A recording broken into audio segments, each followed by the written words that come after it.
सभी लोग नमोकार मंत्र का उच्चारण कर लें।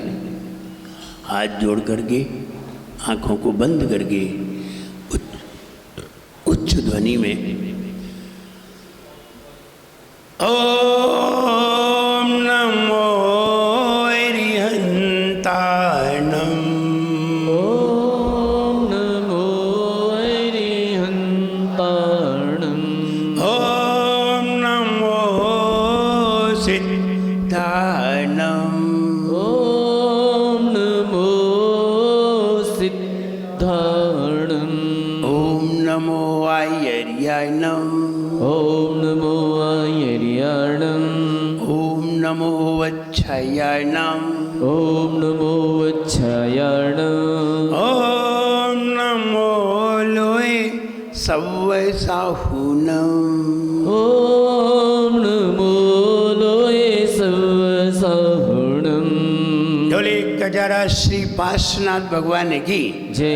एक गजारा श्री महावीर भगवान की जय। परम पूजाचार्य गुरुवर श्री विराट सागर जी गुरुदेव की जय। अहिंसामयी जैन धर्म की जय। बोले परम पूज्य उच्चारणाचार्य भगवान गुरुवर श्री विनम्र सागर जी।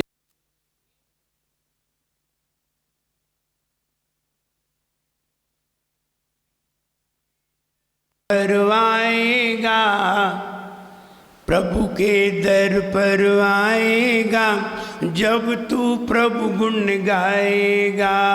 प्रभु के दर पर आएगा जब तू प्रभु गुण गाएगा। सच में सब पा जाएगा और सच में सब पा जाएगा। सच में सब पा जाएगा। सच में सब पा जाएगा। ना माने तो देख जरा, ना माने तो देख जरा, डालो सिर पर कलश भरा। ना माने तो देख जरा, डाल उसे पर कलश भरा।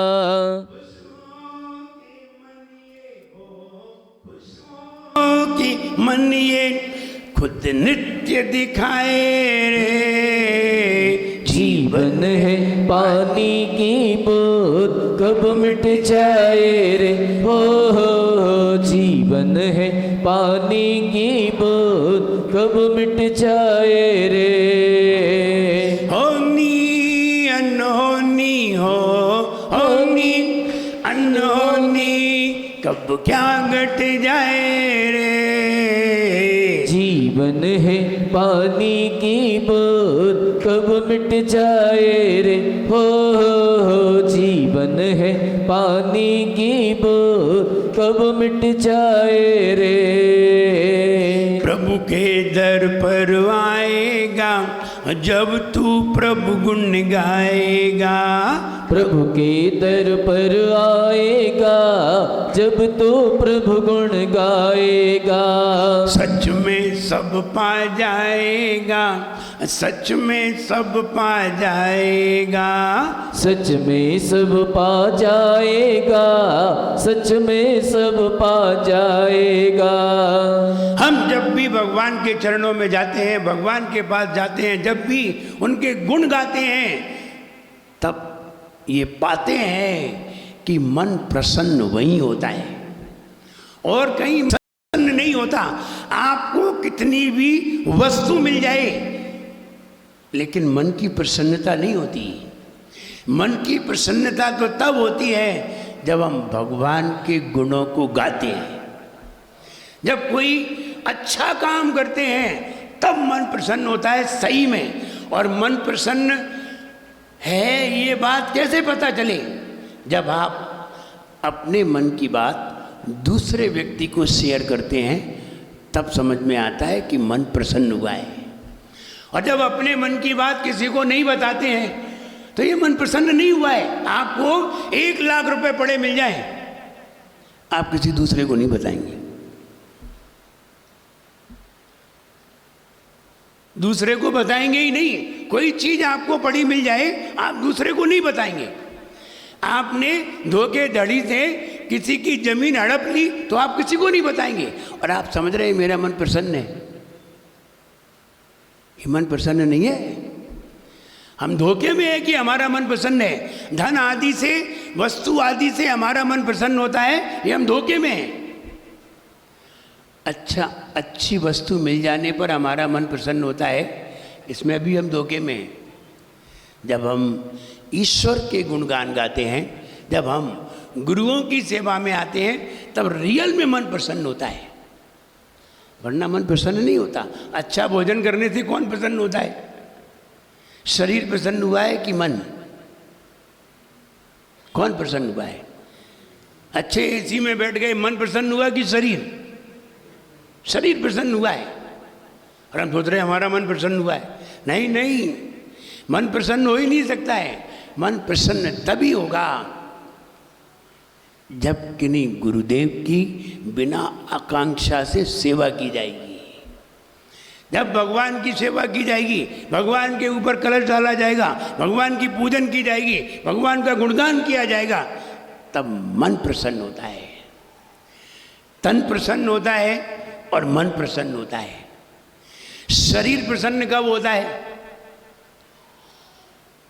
जब बढ़िया बढ़िया उसे आराम करने के लिए, सोने के लिए और आराम करने के लिए सारी सुविधाएं मिल जाएं, तो शरीर खुश होता है। खाने के लिए व्यंजन मिल जाए, मुंह खुश होता है। देखने के लिए बढ़िया चीज मिल जाए, आंख खुश होती है। सुनने के लिए गीत मिल जाए, कान खुश होते हैं। अब मन कब खुश होता है? अच्छा मिलने से तो हुआ नहीं, अच्छा खाने से तो हुआ नहीं। अब सिर्फ भगवान रह गए हैं। भगवान का जब गुण गाते हैं, भगवान के गुण गाते हैं, और जब गुणों में हमारा उपयोग लगता है, तब जाकर के मन अपने आप ही प्रसन्न होने लगता है। वरना मन को प्रसन्न करना बहुत कठिन है, सरल नहीं है। और हम अभी तक यही समझते हैं कि वस्तु के मिलने से मन प्रसन्न होता है, फिर बाद में मन दुखी भी होता है। आप खूब ज्यादा भोजन कर लीजिए, बाद में मन दुखी होगा, बाद में मन दुखी होगा। तुम भले ही एसी में रह लीजिए, लेकिन जैसे ही एसी बंद होगा तो दुखी कौन होगा? शरीर होगा कि मन? मन दुखी होगा।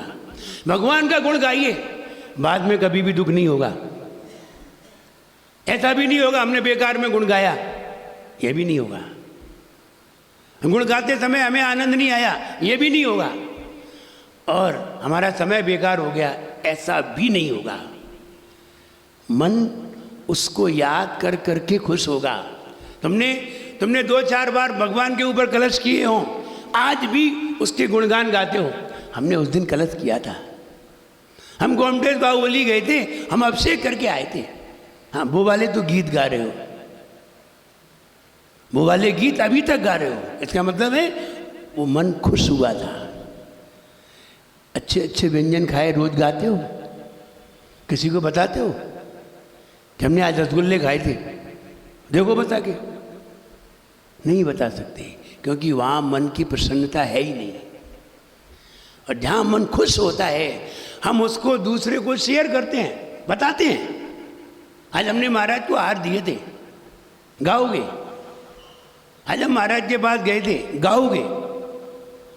और ये नहीं कहोगे हमारी दुकान खोलने गए थे, बोले वो तो रोज ही खोलते हैं। और किसी को बताओगे तो वो और तुम्हें पागल कहेगा। लेकिन अच्छी बात बताने में आएगी, और अच्छी बात बताई जाती है। अच्छी चीज से ही मन खुश होता है। इंद्रियों के विषयों से अथवा अन्य कोई वस्तु मिल जाने पर कोई खुश नहीं होता, सब कहने की बातें। इसलिए मन को प्रसन्न करिए। ना माने तो देख जरा, डालो सिर पर कलश भरा। देखो मन खुश होता है कि नहीं? वो मन खुश होता है कि नहीं? फिर देखो, इतना मन खुश होगा कि तुम कहोगे कि इतना मन तो हमारा आज तक खुश नहीं हुआ। जब कभी पहली बार आहार देते हैं, मुनिराज के चरण छूते हैं, मुनिराज को आहार देते हैं, तब देखिए मन कितना खुश होता है। और ध्यान रहे, एक बात और समझिए, मन खुश हो उस समय आप कोई भी धर्म का कार्य करें, कोई भी, चाहे ये भी क्यों ना पढ़ें, प्रभु पतित पावन में या पावन, अथवा दर्शनम देव देवस्य, अथवा पूजन, अथवा अभिषेक, अथवा और कोई स्तुति, अथवा साधुओं को आहार, अथवा भैयावृत्ति, कुछ भी करें, मन अगर खुश है और तुमने कोई भी धर्म का कार्य किया, फल कई गुना ज़्यादा हो जाता है। और मन खुश नहीं है, गए मंदिर गए और मन में कोई प्रसन्नता नहीं लाई, मन में अहोभाग्य नहीं लाया, मन में उमंग पैदा नहीं की, और तुम मंदिर गए तो मंदिर जाने का फल उतना नहीं होता जितना खुश होकर के होता है। इसलिए जब भी तुम्हारा मन खुश हो उस समय जरूर कोई धर्म कार्य करे। और एक बात बताएं, अगर तुमने दुख में धर्म कार्य कर लिया तो ऐसा नहीं है कि तुम्हारा दुख दूर नहीं होगा, ऐसा नहीं है। दुख में भी अगर तुमने धर्म कार्य किया तो दुख तो दूर होगा, लेकिन मन बहुत ज्यादा प्रसन्न नहीं होगा, मन बहुत ज्यादा प्रसन्न नहीं होगा। और अगर तुमने खुश होकर के कोई कार्य किया तो कई गुना मन फल लेकर के आ जाएगा। इसलिए ये कहा है, जब भी आप मंदिर जाएं खुश होकर के जाएं, प्रसन्न होकर के जाएं। जो प्रभु ये भी कहते हैं, खुशी से उससे मिलो जो तुमसे खुश होकर के मिले। जो खुश होकर के मिल रहा है उससे खुशी से मिलो, क्योंकि खुशी कई गुना ज़्यादा हो जाएगी। और अगर खुशी से उससे ना मिले जो खुश होकर के मिला तो तुम्हें कोई खुशी नहीं मिलेगी। हम महाराज के पास आते हैं, बताइए क्या लेने आते हैं, क्या लेने आते हैं बताइए? प्रसन्नता। हम और किसी के पास जाते हैं उतना प्रसन्न कोई व्यक्ति नहीं मिलता, लेकिन महाराज जितने प्रसन्न मिलते हैं तो हमें उनको देख करके आनंद आ जाता है। खुश व्यक्ति को देख करके हमें खुशी मिलती है, और दुखी व्यक्ति को देख करके हमें दुख होने लगता है। कोई रोता हुआ व्यक्ति हो और उसे आप देखो तो तुम्हारे चेहरे पर थोड़ा सा दुख व्यक्त हो जाएगा। कोई पीड़ा युक्त व्यक्ति है और वो व्यक्ति पीड़ा में है और उसे देखो तुम तो तुम्हें भी थोड़ी सी पीड़ा होने लगेगी। और किसी खुश व्यक्ति को देखोगे तो मन प्रसन्न हो जाएगा। अब तलाशना है कि खुश है कौन? पड़ोसी?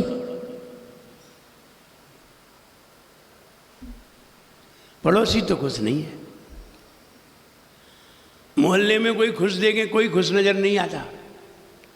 तुम भी खुश नहीं हो, पड़ोसी भी खुश नहीं है। अब हम किसे देखें? परिवार में देखिए कौन खुश है।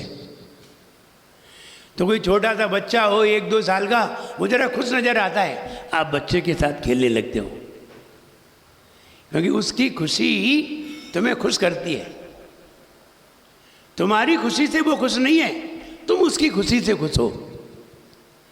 अब और तलाश करते हैं, तब सवेरे उठ करके मंदिर जाने का प्रयास करते हैं कि भगवान से ज़्यादा खुश दुनिया में कोई नहीं है। इसलिए सवेरे उठ करके दर्शन करने जाते हैं। और कोई लोग पूजन करते हैं, कोई लोग दर्शन करते हैं। जो कम खुश होना चाहते हैं वे दर्शन करते हैं, और जो खुश नहीं रहना चाहते वे मंदिर ही नहीं जाते। बोले अपन को तो यही में खुशी है, मैंने यही नहीं मालूम कि खुशी क्या चीज़ है। वो खाने पीने को ही खुशी समझ रहे हैं, जबकि खाना पीना कोई खुशी नहीं है, ये तो मजबूरी है। हम भोजन करते हैं खुश होकर के करते हैं कि मजबूरी में करते हैं? मजबूरी में करते हैं। कोई ना भोजन करे, अगर पीड़ा ना हो तो कोई भोजन ना करे। अच्छा, दवाई कैसे खाते हैं? खुश होकर के खाते हैं कि मजबूरी में? दवाई मजबूरी में खाते हैं। सारी दवाई मजबूरी में खाई जाती है। अब भोजन भी तो एक दवाई है। भोजन क्या है? क्षुधा क्या है? क्षुधा क्या है? रोग। क्षुधा रोग विनाशनाय। तो क्षुधा क्या चीज है? भूख क्या है? रोग। अब भोजन क्या है? दवाई। तुम कह रहे जा हमें बहुत खुशी मिलती है। काहे की खुशी? मजबूरी है। विचार करिए, महिलाएं भी भोजन मजबूरी में बनाती है कि खुश होकर के? देखो सब महिलाओं से सुन लो, मजबूरी में। जब ये मजबूरी में ही बनाती हैं तो तुम कौन से खुश होकर के खाते हो? तुम भी मजबूरी में ही खाते हो। अगर उन्हें खिलाना ना हो तो वो ना बनाए, और तुम्हें अगर भूख ना लगे तो तुम भी ना खाओ, बीमारी ना हो तो तुम भी भोजन ना करो। तो भोजन में कहीं खुशी नहीं है, लेकिन लोग समझने लगते हैं। अब उन्हें ज्ञान नहीं है, विवेक नहीं है, समझदारी नहीं है। अगर समझदारी होती तो वे कभी भी नहीं कहते कि भोजन में आनंद आता है। भोजन से तो और बीमारी घड़ी होती हैं। जितने भी बीमार होते हैं सब खा खा करके होते हैं। बताओ, उपवास करने वाले बीमार होते हैं? सब खाने वाले बीमार होते हैं। दिन में खाएं, रात में खाएं, देखो बीमार बने रहेंगे। खाने से ही बीमारी है, नहीं खाएं तो बीमारी है ही नहीं। और आप कभी डॉक्टर पे जाओ, डॉक्टर क्या कहता है? खाने को नहीं कहता। वो अलग बात है कि रात में क्या खाया था और दिन में क्या खाया था। हम तो ये कि डॉक्टर खाने के लिए नहीं कहता, मुझे कहता है आज कम खाना है, कम खाना है और हल्का खाना है। कैसा खाना है? हल्का खाना है और कम खाना है। भाई खिचड़ी खाना, डॉक्टर फौरन कह देगा, सबसे पहले खाने में ब्रेक लगाएगा वो। तो इसका मतलब है सारी बीमारी खाने से ही है। खाने में बीमारी है, खाना खुद बीमारी है, और खाना खुद ही एक पीड़ा है, और हम उसमें आनंद मना रहे हैं। इसका मतलब है हमें ज्ञान नहीं है। जिस दिन ज्ञान होगा, रोज रोज बोलते हैं क्षुधा रोग विनाशनाय, रोज, लेकिन ये नहीं समझ पाए कि भूख क्या चीज है? रोग है, और हम उसकी दवा खाते हैं। तो दवा तो खुश होकर के नहीं खाई जाती। भगवान के गुण प्रसन्न होकर के गाए जाते हैं। मंदिर में प्रसन्न होकर के जाया जाता है, गुरुओं के पास प्रसन्न होकर के जाया जाता है। और गुरुओं के पास प्रसन्न होकर के आओ या ना आओ, लेकिन जब जाते हो तब प्रसन्न होकर के ही जाते हो। आने में भले ही तुम्हें दुख हो, जाने में दुख नहीं हो सकता। इसलिए गुरुओं के पास आते हैं। कई लोग ऐसे हैं कि घर व्यापार के चक्कर में गुरु के पास ही नहीं आते। मंडी बामौरा में बहुत है, वो मंडी बामौरा नहीं, मंडी द्वीप में बहुत है। ये नहीं मालूम कि महाराज आए हैं, उन्हें यही नहीं मालूम। यानी व्यापार इतना मुख्य हो गया कि भगवान भी उन्होंने फेल कर दिए। और ये नहीं मालूम व्यापार परिवार उसकी ही कृपा से चलता है। तुम्हारा व्यापार, तुम्हारा परिवार उसी की कृपा से चलता है, गुरुओं के आशीर्वाद से ही चलता है। जब पीड़ा आती है तो गुरु के चरणों में ही खड़े हो जाते हैं। लेकिन ये भूल जाते हैं कि हमें क्या करना चाहिए सवेरे उठ करके। अगर आपने सवेरे उठ करके भगवान की कृपा नहीं पाई तो चाहे तुम्हारा कितना बड़ा व्यापार हो, ज़्यादा दिन चलने वाला नहीं है। 10 साल के बाद अपने आप समाप्त हो जाएगा। अगर सवेरे उठ करके भगवान की कृपा तुमने नहीं पाई तो तुम्हारा व्यापार 10 साल से ज़्यादा नहीं चल सकता। और अगर रोज भगवान की कृपा लेते रहे तो 10 नहीं 50 साल भी हो जाएंगे, व्यापार वैसा ही चलता रहेगा और आगे बढ़ता रहेगा। इसलिए सवेरे उसकी कृपा लेना बहुत जरूरी है। और अगर गुरु मिल जाए तो आशीर्वाद लेना जरूरी है। ये दो ही चीज़ें अगर तुम्हारे पास हैं, एक भगवान की कृपा और गुरुओं का आशीर्वाद, अगर दो चीज़ें तुम्हारे पास हैं, तुम कहीं भी दुखी नहीं हो सकती। दुनिया के किसी भी कोने में चले जाओ, फिर चाहे तुम्हें हिंदुस्तान से अमेरिका क्यों ना जाना पड़े और तुम्हारे पास कुछ भी हाथ में ना हो, तब भी वहाँ जाके सफल हो जाओगे, क्योंकि तुम्हारे पास ईश्वर की कृपा है और गुरुओं का आशीर्वाद है।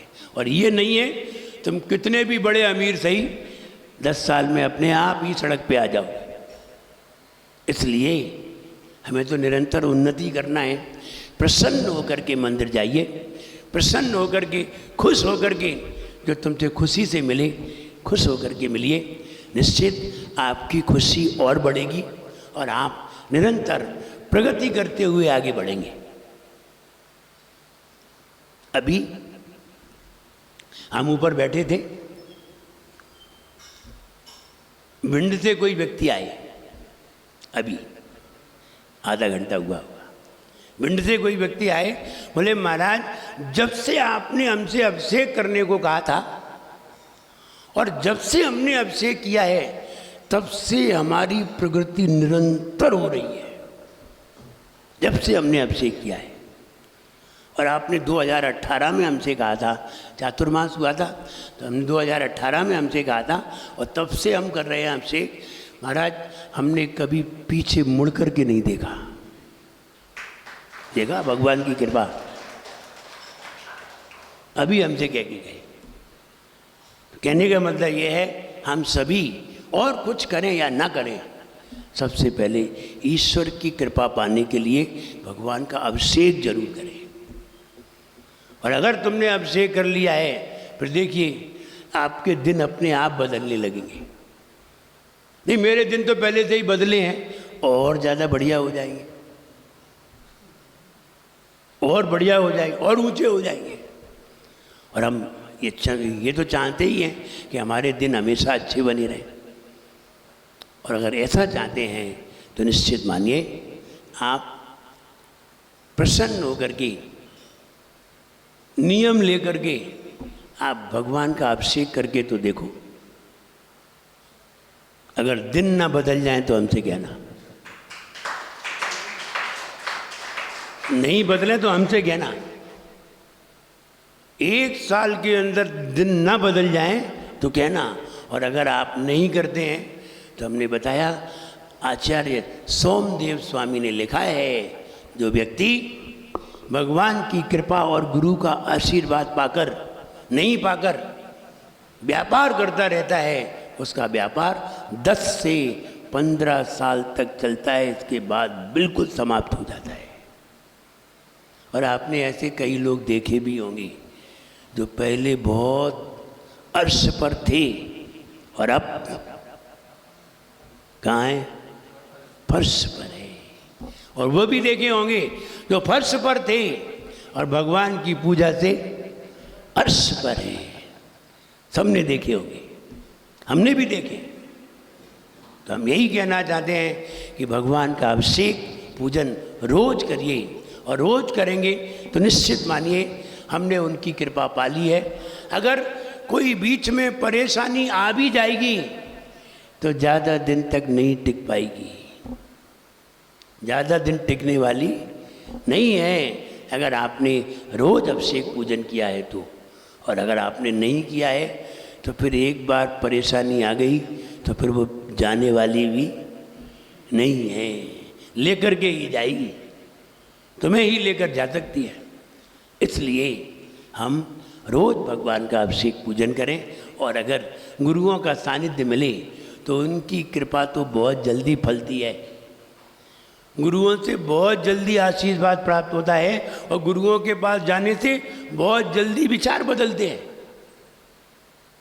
भगवान के पास जाने पर, भगवान की तो प्रतिमा है, बहुत देर में विचार बदलते हैं। आप रोज मंदिर जा रहे हैं, रोज मंदिर जाते हैं, लेकिन आपने रात्रि में भोजन का त्याग नहीं किया होगा।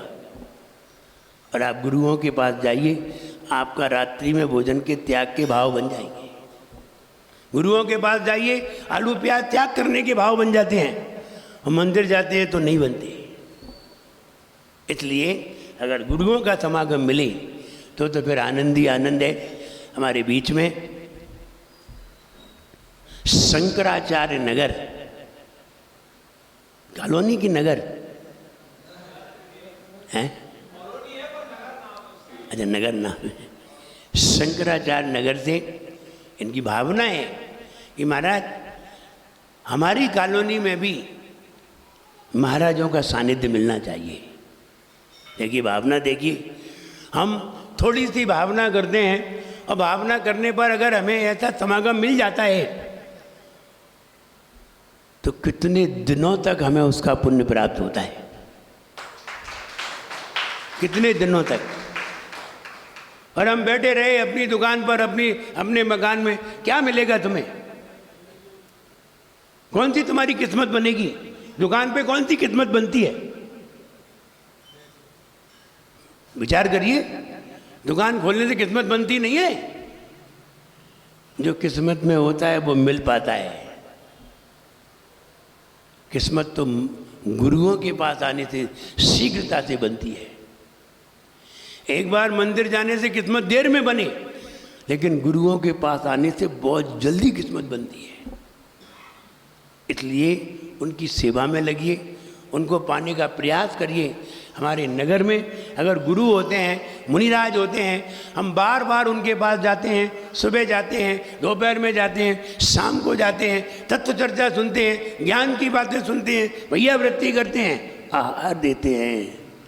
अब इससे ऊंचा पुण्य और क्या करोगे? आहार देने से बड़ा पुण्य है ही नहीं।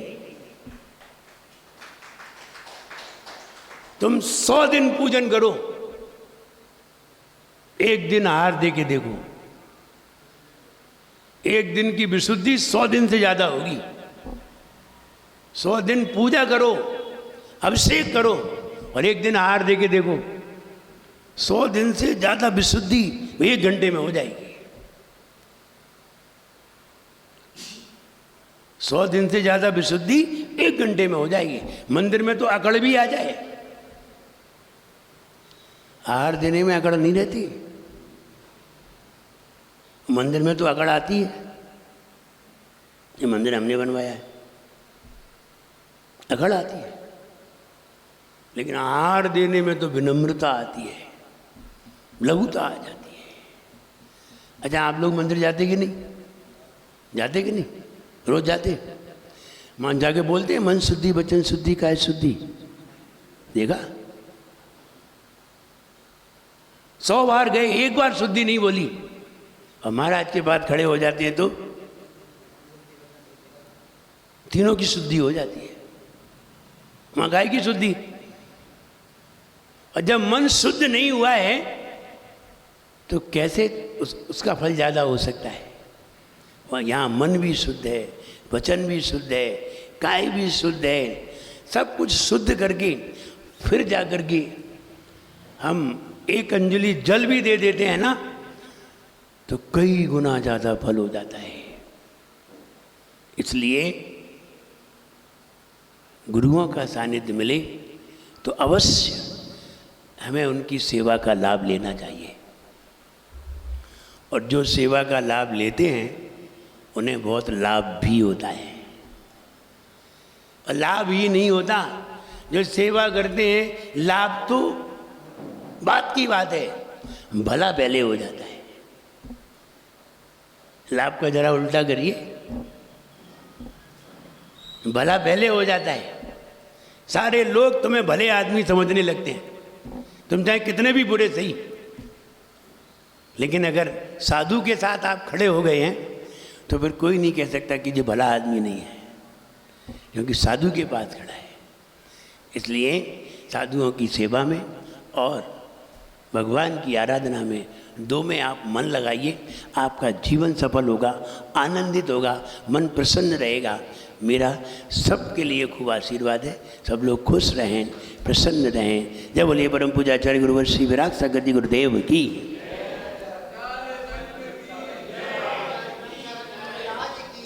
देखिए शंकराचार्य